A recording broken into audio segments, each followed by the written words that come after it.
ਤੁਹਾਡਾ ਹੋਸਟ ਰਦਿਲਫਰ ਅब्बास ਹਾਜ਼ਰ ਹੈ ਰਿਫਤ अब्बास ਦਾ ਨਾਵਲ ਨੀਲੀਆਂ ਸਿਰਾਂ ਪਿੱਛੋਂ। ਅੱਜ ਮੈਂ ਪੇਸ਼ ਕਰੇ ਸਾਂ 26ਵੀਂ ਦਰੀ।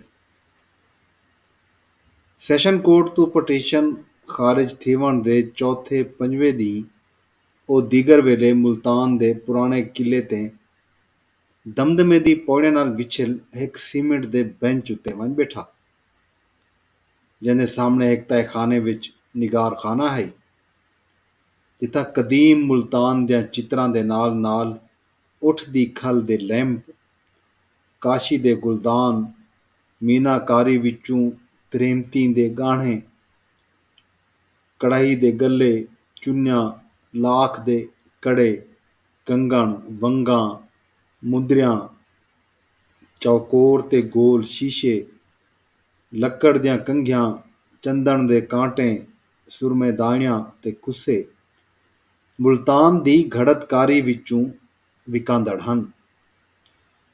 ਇਹ ਸਗੜੈਤ ਘਰ ਸ਼ਹੀਂ ਦੀ ਦਿਖਾਲੀ ਵਿੱਚ ਆਪਣੀ ਲੱਕੜ ਦੀਆਂ ਅਲਮਾਰੀਆਂ ਤੇ ਵਿਚਲਿਆਂ ਗਲੀਆਂ ਸਹਿਤੀ ਇੱਕ ਨਿੱਕੇ ਜਿਹੇ ਸ਼ਹਿਰ ਸਾਗੀ ਜਹਾ ਬਣ ਗਿਆ ਹਾ। ਇਸ ਸ਼ਹਿਰ ਵਿੱਚ ਕੋਈ ਸ਼ੈ ਮੁੱਲ ਗਿਣਨ ਤੋਂ ਵੱਧ ਕਰ ਇਨ੍ਹਾਂ ਗਲੀਆਂ ਅੰਦਰ ਭੌਂਵਣ ਚੰਗਾ ਲੱਗਦਾ ਹਾ, ਪਰ ਵੱਲ ਵੀ ਕੋਈ ਨਾ ਕੋਈ ਸ਼ੈ ਕहीं ਨਾ ਕहीं ਕੀਤੇ ਘਿਣਨੀ ਪਉਂਦੀ ਹੈ। ਇਹ ਦੁਨੀਆ ਦੀ ਸਭ ਤੋਂ ਸੋਹਣੀ ਗੱਲ ਇਹ ਹੈ ਜੋ ਇਹ ਕहीं ॿिए ਦੀ ਵੀ ਦੁਨੀਆ ਹੈ। ਇਹ ਦੁਨੀਆ ਦੀ ਸਭ ਤੋਂ ਚੰਗੀ ਗੱਲ ਇਹ ਹੈ ਜੋ ਇੱਕੋ ਕहीं ॿिए ਦੀ ਅੱਖ ਨਾਲ ਵੀ ਡਿੱਠਾ ਬਣ ਸਕਦਾ ਹੈ। ਇਹ ਦੁਨੀਆ ਵਿੱਚ ਕਈ ਸ਼ੈ ਦਾ ਸਭ ਤੋਂ ਵੱਡਾ ਸੁਹੱਪ ਇਹੋ ਹੈ ਜੋ ਇੱਕੋ ਕहीं ॿिए ਕੀਤੇ ਵੀ ਗਿੱਧਾ ਬਣ ਸਕਦਾ ਹੈ।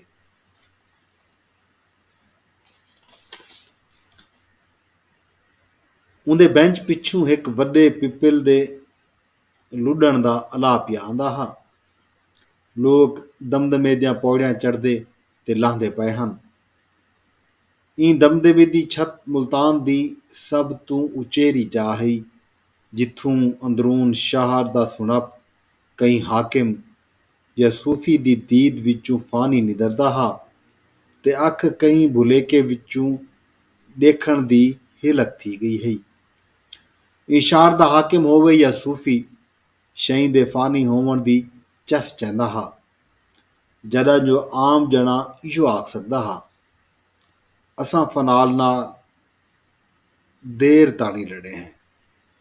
ਅਸਾਂ ਫਨਾ ਨਾਲ ਦੇਰ ਤਾਣੀ ਲੜੇ ਹਾਂ।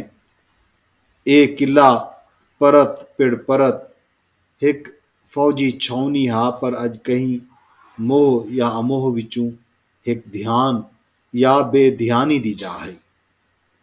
ਉਹ ਇਹ ਦੇਖ ਕੇ ਖੁਸ਼ੀ ਥਈ ਜੋ ਲੋਕ ਨਿਗਾਰ ਖਾਨੇ ਵਿੱਚੋਂ ਸੁੱਖੜੀਆਂ ਘਿਣ ਕੇ ਪੈ ਨਿਕਲਦੇ ਹਨ।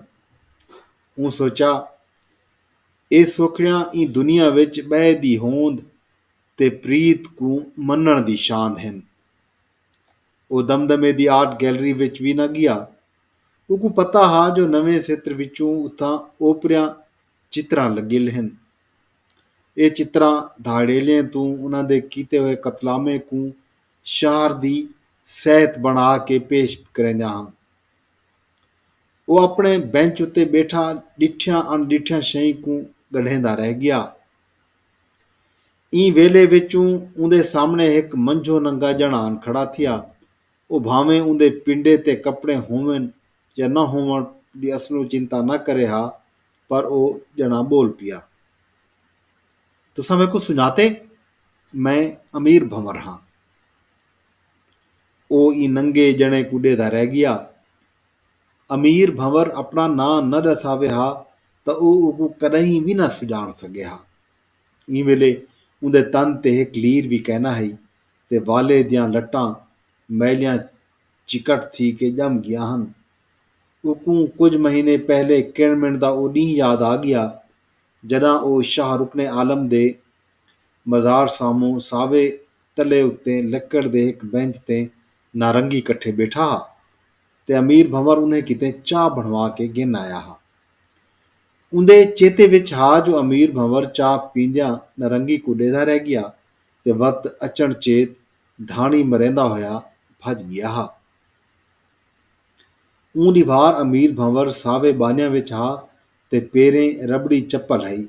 ਅੱਜ ਇੱਥਾਂ ਇੱਕ ਵੀ ਅਮੀਰ ਭੰਵਰ ਖੜਾ हा ਜਿਹੜਾ ਕਈ ਪਾਸੋਂ ਕਿਲੇ ਦੇ ਆਹਰਦਾਰੇ ਤੇ ਪੁਲਿਸ ਤੋਂ ਛਾਂਦਾ ਹੋਇਆ ਦਮਦਮੇ ਦੀਆਂ ਪੌੜੀਆਂ ਤਾਣੀ ਪੁੱਜ ਆਇਆ हा। ਲੋਕ ਉਦੋਂ ਪੁੰਨੂੰ ਧਿਆਨ ਨਾ ਪੈ ਲੈਂਦੇ ਹਨ ਜੋ ਉਹ ਮੁਲਤਾਨ ਵਿੱਚ ਇਹੋ ਜਿਹੇ ਮੰਝੋ ਨੰਗੇ ਜਿਹੜਿਆਂ ਦੇ ਹੇਲਕ ਹਨ ਤੇ ਖਾਸ ਕਰ ਕਿਲੇ ਤੇ ਇਹੋ ਜਿਹੀਆਂ ਕੋਈ ਨਾ ਕਿਉਂ ਮਾਣੂ ਦਿਸ ਪਾਉਂਦਾ हा। ई वेले किले दे सलेटी आसमान हेठां एक असलू नंगा जना उंदे अगों खड़ा हा ते एक पुरानी सूह दी भारत पिया ॾींदा हा। ਇਹ ਉਹ ਕਿਲਾ हा ਜਿਹੜਾ ਹਜ਼ਾਰਾਂ ਸਾਲਾਂ ਤੋਂ ਬਾਦਸ਼ਾਹਾਂ ਤੇ ਹੁਕਮਰਾਨਾਂ ਦਾ ਟਿਕਾਣਾ हा ਤੇ ਨੀਂ ਰਾਤ ਉਹਨਾਂ ਦੇ ਹਾਥੀਆਂ ਤੇ ਘੋੜਿਆਂ ਨਾਲ ਗੱਜਦਾ हा। ਜਿੱਥਾਂ ਤੋਪਾਂ ਚੜ੍ਹਦਿਆਂ ਲਾਂਦਿਆਂ ਤੇ ਪੂਰੇ ਸ਼ਹਿਰ ਨੂੰ ਆਪਣੇ ਨਿਸ਼ਾਨੇ ਤੇ ਰੱਖਦਿਆਂ ਹਨ। ਜਿੱਥਾਂ ਯੂਨਾਨੀਆਂ ਤੋਂ ਘਿਣ ਕੇ ਅੰਗਰੇਜ਼ਾਂ ਦੇ ਲਸ਼ਕਰ ਤਾਈਂ ਸਿਪਾਹ ਆਪਣੀ ਬਾਰੀ ਬੂਟੇ ਦੀ ਧੜਕ ਵਿੱਚੋਂ ਲੰਘੀ ਹੈ। ਜਿੱਥਾਂ ਸ਼ਾਹੀ ਪੁਸ਼ਾਕਾਂ ਤੇ ਫੌਜੀ ਵਰਦੀਆਂ ਦੇ ਨਿਤ ਨਵੇਂ ਲਸ਼ਕਾਰੇ ਹਨ। ਜਿੱਥਾਂ ਜੁੱਬੇ ਅਮਾਮੇ ਤੇ ਕੁਲਾਹਾਂ ਦੀ ਦਿਖਾਲੀ ਹੈ। ਅੱਜ ਉਹ ਕਿਲੇ ਤੇ ਇੱਕ ਮੰਝੂ ਨੰਗਾ ਜਣਾ ਉਹਦੇ ਸਾਹਮਣੇ ਖੜਾ हा।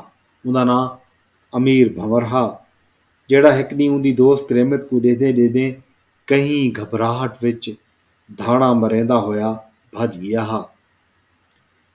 ਇਹ ਇੱਕ ਘੇਰੇਵਾਤ ਆਏ ਹੋਏ ਸ਼ਹਿਰ ਦਾ ਅਨੋਖੜਾ ਵੇਲਾ हा। ਇਹ ਕਈ ਪਕੜਤ ਕਤਲਾਮ ਤੇ ਪਵਿੱਤਰਤਾ ਵਿੱਚੋਂ ਇੱਕ ਅਣਚਿੱਤੀ ਘੜੀ ਹੈ। ਅਮੀਰ ਭੰਵਰ ਮੁਲਤਾਨ ਦੇ ਕਿਲੇ ਦੀ ਪੂਰੀ ਧੱਜ ਅੱਗੋਂ ਨੰਗਾ ਖੜਾ हा। ਅੱਜ ਅਮੀਰ ਭੰਵਰ ਮੁਲਤਾਨ ਸ਼ਹਿਰ ਦੇ ਪੂਰੇ ਕੱਜ ਅੱਗੋਂ ਨੰਗਾ ਖੜਾ हा। ਉਹ ਅਮੀਰ ਭੰਵਰ ਨੂੰ ਆਪਣੇ ਨਾਲ ਬੈਂਚ ਤੇ ਬਿਠਾਇਆ ਤੇ ਰਸਾਂਦ ਨਾਲ ਉਹਦੇ ਅੱਖੀਂ ਵਿੱਚ ਦੇਦੇ ਹੋਏ ਆਖਿਆ, अमीर भंवर, मैं ऊं त्रेमित को वलदा मिलना चाहता। अमीर भंवर बोलिया, केड़ी त्रेमित? ऊं पुछा। वो जेड़ी एक नी तेरे नाल बेंच उत्ते बैठी है। अमीर भंवर वक्त बोलिया। नारंगी? ओ नारंगी है मेरी दोस्त। ऊं आख्या, नारंगी? अमीर भंवर बहु मिठे अलाव विच बोलिया, हाँ वो नारंगी है मेरी दोस्त उस शहर विच रहिंदी है। मैं नारंगी को देखण चाहता। अमीर भंवर दा अला परें थींदा थींदा नेड़े आ गया हा। मैं नारंगी तई तेरी सिक पुजा ॾिसां। वो अपने सीने ते हथ धरेंदा होया बोलिया, मैं नारंगी को वलदा देखण चाहता। अमीर भंवर हिकी गाल वला वला पिया करेंदा हा। हाँ ठीक है, मैं नारंगी तई तेरी सिक पुजा ॾिसां। वो पक नाल आख्या। दीगर घाटी थी आई है। दमदमे दियां पौड़ियां नाल वणा ते पखी कट्ठे थी आए। लट्ठे अपनी छेकड़ी उडारी पिछू मज़ारां ते गुंबदां उत्ते लह गए। जूं जूं निमाशा नेड़े पई आंदी है, मलंगां ते दरवेशां दी गाबर वधदी आंदी है। शाम दे लंगर दियां गाॾियां मज़ारें दे बूहियां अगों पुज गईयां हन। ई लांदे ॾींहुं भी पराडो विच हिक मंझो नंगा ॼणा अमीर भंवर उंदे कट्ठे हा ते उंदी दोस्त रहमत को वलदा देखण चाहंदा हा। मैं उंदी वार नारंगी को ॾिठा हा। अमीर भंवर अपने हर बोल विच नारंगी दा नां रलावण पै गया हा। मैं नारंगी को देर ताईं न देख सकिया तो उथों दुरुक गया। मैकू नहीं खबर जो मैं कदण ताईं इस शहर विच दुरुकदा रह गया। मैकू नहीं पता जो लोग मेरे पिछू क्यों भजदे ते मंदा हलवेंदे रह गए। मैकू न संभलिया जो मेरी घर दी गली ई शहर विच कित्था रह गई। मैकू न दस पई जो पानी कित्था वहंदा ते लंगर कित्था चलदा रह गया। मैकू नहीं पता जो मेरी जुत्ती किन गई ते कपड़े कित रह गए। अज तैकू ई बेंच उत्ते देख के मैकू याद है जो मैं अमीर भंवर हाँ, उभो अमीर भंवर जै हिक फेरी नारंगी को ॾिठा हा।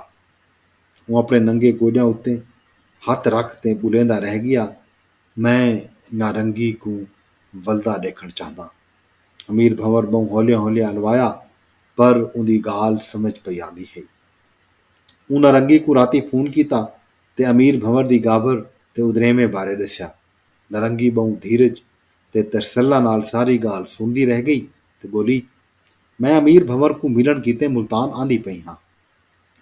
ਨਰੰਗੀ ਕੁਝ ਝਟ ਕਿਤੇ ਚੁੱਪ ਕਰ ਗਈ ਤੇ ਵਤ ਬੋਲੀ, ਮੈਂ ਈ ਛਣ ਛਣ ਦੀ ਸ਼ਾਮ ਮੁਲਤਾਨ ਪੁੱਜਸਾਂ ਤੇ ਆਦਿਤਵਾਰ ਅਸਾਂ ਅਮੀਰ ਭੰਵਰ ਕੋ ਮਿਲਸਾਂ।